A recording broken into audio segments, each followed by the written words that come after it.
kwa sababu ya majeraha, lakini naamini leo ni siku ya kwenda kuvunja uteja, kufungwa michezo mitano mtawaliwa ndani ya misimu miwili. Naamini leo nyuma wiki waje kwa tahadhari, waje kwa heshima, waje kwa hekima, wanakuja kula chuma kuanzia 3 na kuendelea.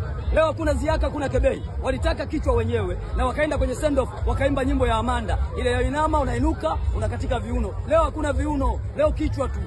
Yaani leo ni kichwa. Mama na huyu sponsor nimemweka hapa. Au huyu nimemweka Jeruti, umemuita Ambaruti. Sasa kwa kumdharau kwa kumuita Ambaruti. Sawa, na huyu Dia Dola umemuita nani? Dada Dola. Leo watajua kama yule atakuwa Dada Dola au yule Tola kula kizani. Na namna ambavyo mmeboresha kikosi chenu kwa upana na Yanga hawajafanya maboresho makubwa.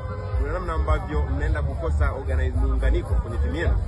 Hakuna cha kukosa muunganiko kwa sababu benchi la ufundi ndio lile la msimu uliopita ambaye lilipoteza kwenye ngao na lilipoteza mechi 2 za ligi. Hao wanasababisha mpaka watu wachapishe t-shirt. Ndio kocha wa kwanza Fadu Davis kuja Tanzania, watani zetu wakachapisha t-shirt na kuandamana kwamba hawachezi mechi. Hakuna kocha mwingine aliyofanya hayo. Pamoja walipita makocha wengi walifanya makubwa. Kila Jensen Grace Yanga walipita hapo. Kwa unaamini, lakini kocha huyu ndio kafanya makubwa kuliko wote. Ninachokiamini siku ya leo, sisi ndio tuna muunganiko mkubwa kuliko wao. Huwezi amini uje.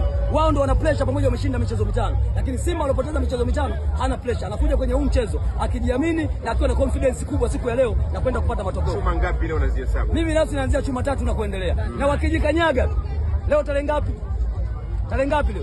Tarehe 16. Basi inawezekana wakala zile goli 6 walizopigwa mwaka 77. Wajiangalie, wanaweza mpaka half time wakatuachia uwanja.